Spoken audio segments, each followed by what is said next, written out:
Hey guys, this is Greg Denning, and you are in the School of Awesome Sauce, where I share with you amazing stories and strategies to help you live an extraordinary life. Hey everybody, this is Greg Denning.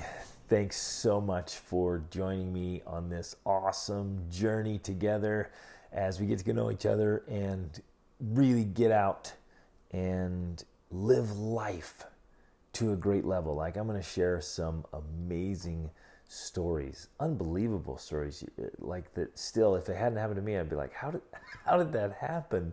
This is unbelievable.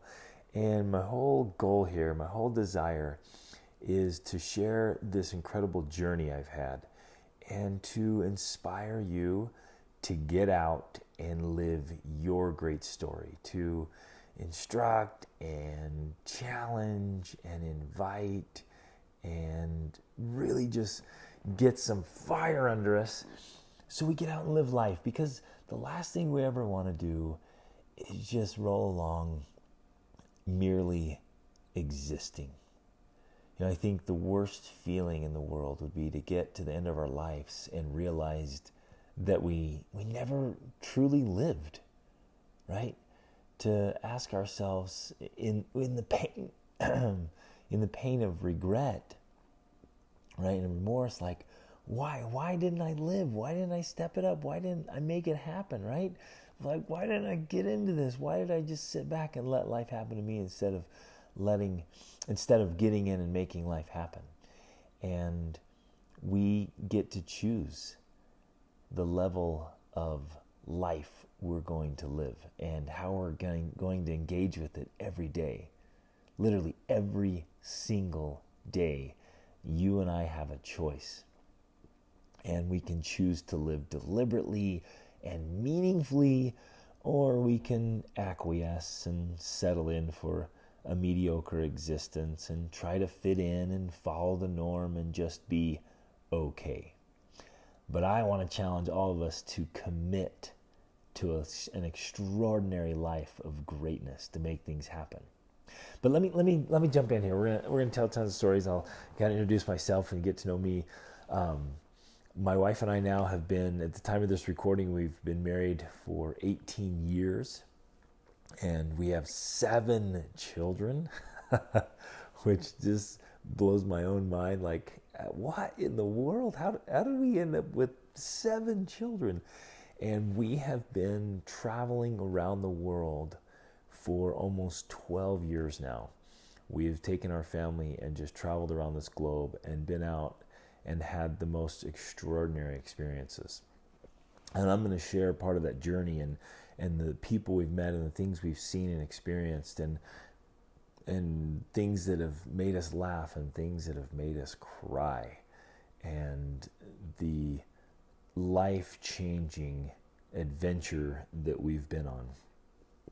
And you know, I'll start out like from the beginning, and even just a little funny thing, like the first significant event of my life was kind of funny. When I was 6 months old, my mom put me in a local competition, and I won the fattest baby competition. I was huge. And it was awesome. I got a great picture of that with rolls all over the place. And that's, my friends, when I knew I was destined for greatness. You know, and then we kind of grew up, and my dad ended up taking off, and my parents got a divorce around the time I was born. And some, you know, stepdads came and went, and life at home was good. I had a good childhood, but you know, it was a little bit rough. And so I ended up on my own at 16 years old. And if you can imagine, those were challenging times. It was lonely, often desperate and afraid. And to top it off, you guys, I was so shy and timid. And I was insecure. I had all these insecurities about my hair being kind of redheaded and all the. It wasn't cool back then, right? Now it's like it's cool to be a ginger, but back then it was a carrot top, and it was bad. And I knocked out a tooth, and so I had some a missing tooth and fake teeth, and you guys have big hobbit feet, huge hobbit feet, and people made fun of my toes and my feet, and so I just was insecure. I lacked confidence. I lacked people skills, and so I'm out on my own. I'm trying to survive, and I end up, at a low point. It was Christmas Eve. I'm sitting in a bad part of town, and in this shack of a house. It was ridiculous. The thing was a joke. It was kind of, if I remember it right, it was kind of this old white house, and it must have been built in the 30s or 40s. I don't know. It was small, but the floors were uneven. The windows were uneven. The place was a mess. We had totally inadequate heat, and we just were, I don't know, it was ridiculous. And so I'm sitting there by myself on Christmas Eve. I'm 16 years old, wrapped in a thin blanket, watching my breath condense in the frigid air. And I'm desperate, and I'm depressed, and I'm discouraged, and I'm angry. I'm thinking about all the decisions people had made that kind of led me to this spot, and I'm frustrated, and I'm just hurting, and I just kind of mad, and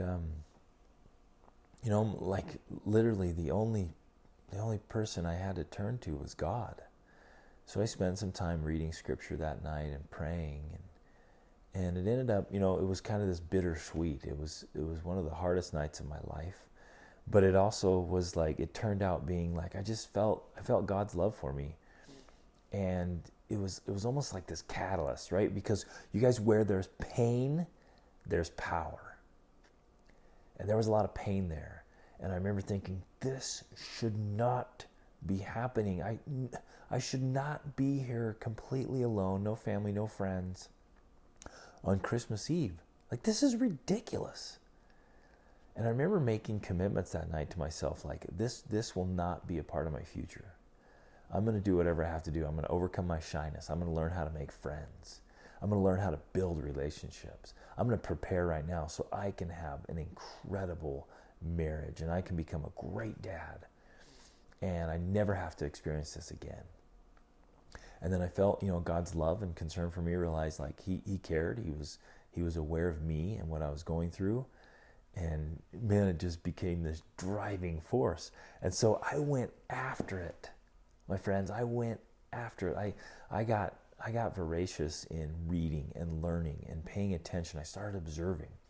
I would observe the families and the people in the area where I was living. There was a lot of crime and a lot of violence and a lot of domestic violence, a lot of broken relationships and broken lives. And I felt so much sympathy and empathy for the people, but I also realized, I don't want to stay here. I don't want to be in this place, and I don't want to have this life experience. I want to go upward and make the most of my life. And so I had to come to these powerful realizations, and I think we all do, right?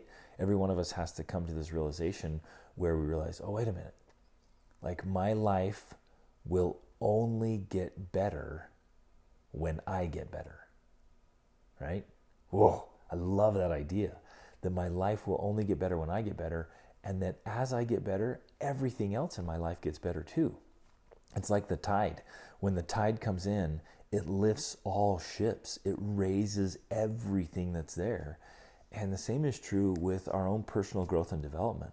And that's why I have just become so adamant about growing and learning and improving, because I quickly realized that as I improve any part of my life or any part of myself, it automatically lifts everything else in my life. Like, bring in the tide. And you'll hear me refer to that more and more as we go along through this, but you got to bring the tide. And literally started transforming my entire life. And I started reading voraciously, just getting my hands on any book I could, and interviewing people and asking people, observing successful people and observing unsuccessful people, and literally taking notes and setting goals and making commitments and going after it, because I realized, I'm like, I got to make this happen. And so you guys, I've been averaging about a book a week for over 20 years. in personal development and human performance and the great biographies and autobiographies and great classics, and just trying to make the most of myself. And one of the biggest transformations along this way was leaving what I call victimville, where because I was living in this space where I was blaming everybody else, I was making excuses. It was always someone else's issue, right? And I was blaming the weather and blaming my location and blaming, my parents, blaming my friends and family, and blaming the government, blaming the boss, blaming work, blaming taxes. It's so easy for us to blame and excuse away. But I realized at that moment I was literally giving away my power. And I quickly realized that's a huge truth for all of us. Whenever we blame, whenever we make excuses, we're taking our power and handing it over. And it's my power to change. It's my power to make a difference. It's my power to transform something I don't like. If I don't like that, why don't I change it? If it's in my circle of influence and I can do something about it, then I should do something about it. But when I make excuses and I blame, then I just take my privilege, my opportunity, my responsibility to change my life, and I just give it to somebody else. And it just ruins everything. And so I decided I was going to do hard things. I was going to face my fears. And those were tremendous fears. Okay? Like to talk to a girl. I mean, I just remember being terrified of talking to a girl. And I grew out my hair kind of a little bit longer and trying to cover my face. And if anyone would talk to me or call on me in class or something, I remember turning bright red. My face would get all hot and red. And to be in front of a crowd, to the idea of being on a camera or microphone or being in front of someone just terrified me. But I was committed. I was committed to doing hard things, to facing those fears, to facing my own weaknesses and working on them, right? And realizing like, okay, if like that quote, if it's to be, it's up to me. Life will be exactly what I make of it. And so essentially I drew a line in the sand there and said, from here forward, my life will be exactly what I make of it. Whoa. And that's a moment of power. In fact, you guys, I want to challenge and encourage all of you to do the same thing. No matter what's happened to you, no matter what your past is, no matter what mistakes you've made, what weaknesses, what failings, no matter what has happened yesterday or years ago, if people were mean to you or things didn't work out like you hoped, draw a line in the sand. Do it today. I mean, you can do it right now. And just say, you know what? From this moment forward, my life will be what I make of it. And you guys, I did the same thing. I had to do the same thing. I had to draw a line in the sand and make the most of my life. And if I can go from where I was to where I am and to where I'm going, then anyone can do it, and you can do it too. And I hope we do this part of this journey. And I hope you're not afraid to do hard things and embrace challenge and obstacles. Sometimes we get afraid. I remember I was running one time. We lived in Costa Rica for a while, and I was out running. And there's a lot of big mountains there, and so we'd go out and run, and there'd be flat spaces and then mountains. And I was running one time with my sister-in-law, and we were coming up to a hill, and she was just like, "Ugh, not a hill."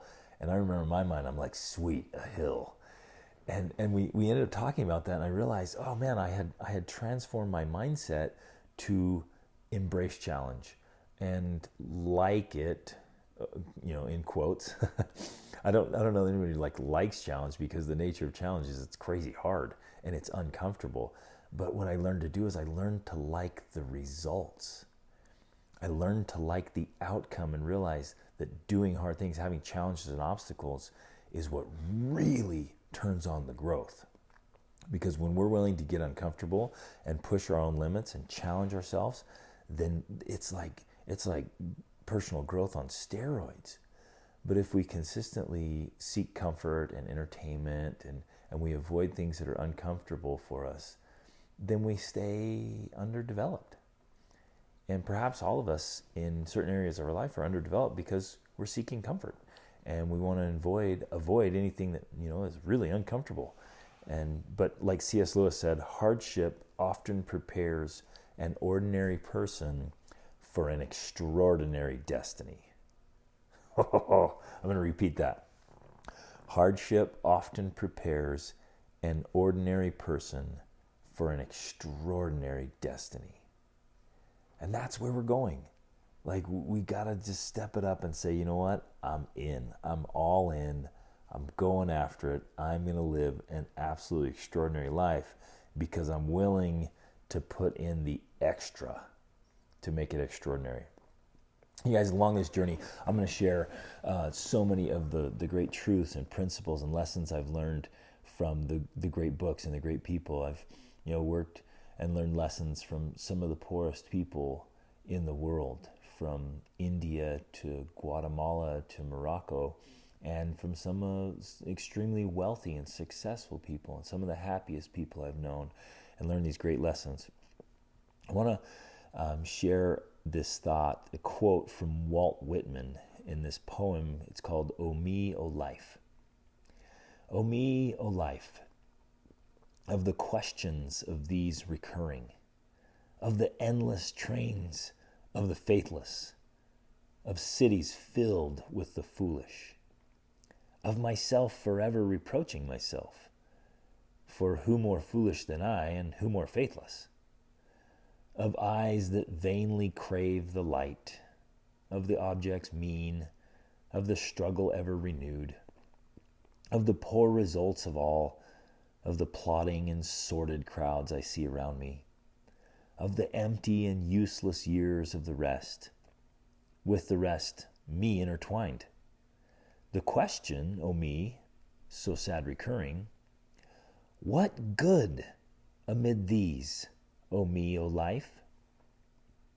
Answer, that you are here, that life exists, an identity, that the powerful play goes on, and you may contribute a verse. Whoa, that fires me up and gets me so excited.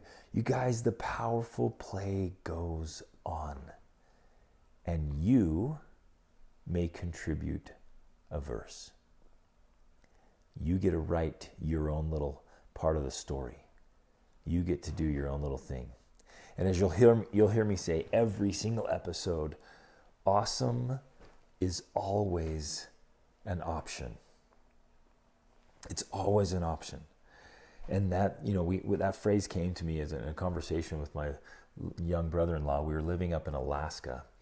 And I'll tell you this, maybe in the next episode here, the next two, we had a horrible accident, a car accident with our family. And it was wintertime in Alaska.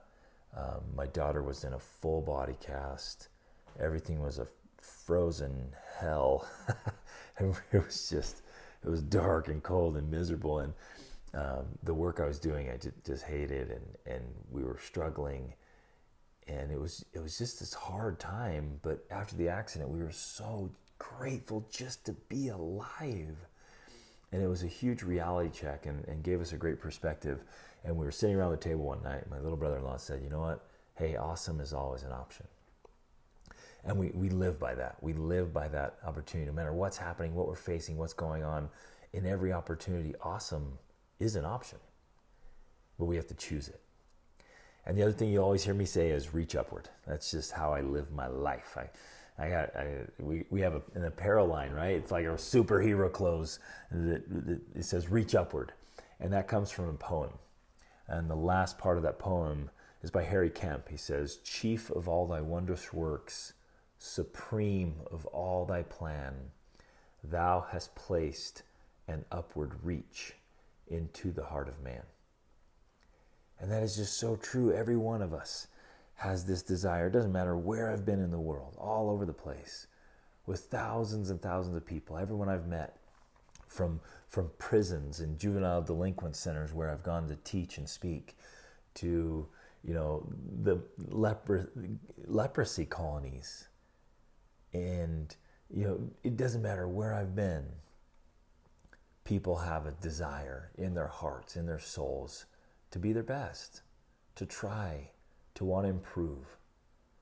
And that's my mission, that's my purpose, that's what drives me, that's my motivation, is to help each of us reach for our full potential. Because to me, in my mind, the greatest tragedy in the world is when a human being, you or me, fails to reach our full potential. And that reaching is a journey. It's a process. I don't think it's ever a destination where we're finally like, hey, we've arrived and there's nothing I can do to be better. I think it's this beautiful journey we all join to reach for the best that's in us. So that's why we're here. That's where we're going. I'm going to tell you these experiences and these truths that have come in the most extraordinary ways. So join me in this journey. Get excited. Commit to excellence and to growth, to improvement, to being excited, to being alive. So let's get out. Let's make it happen. Remember, awesome is always an option. Reach upward for it. See you next time.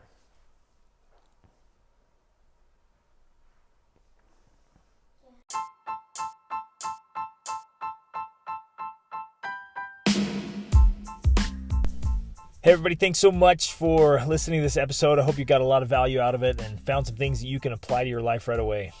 Hey, I'm being totally sincere when I say I live to help you live your extraordinary life. So I hope you'll reach out to me if you have any questions, or let me know how I can help you in any important area of your life. And in fact, this podcast is brought to you by the School of Awesome Sauce monthly coaching program. Take advantage of that. Get in there. It's the best way to get a breakthrough to the next level so you can level up your health, your spirituality, your emotions, your mind, your relationships, your finances, business, every part of your life. Just get in there where you have a coach and a mentor. You have a supportive community to make things happen. So jump in there, take advantage of this, try it out, get in there with us, and level up your life. See you on the inside. Reach upward.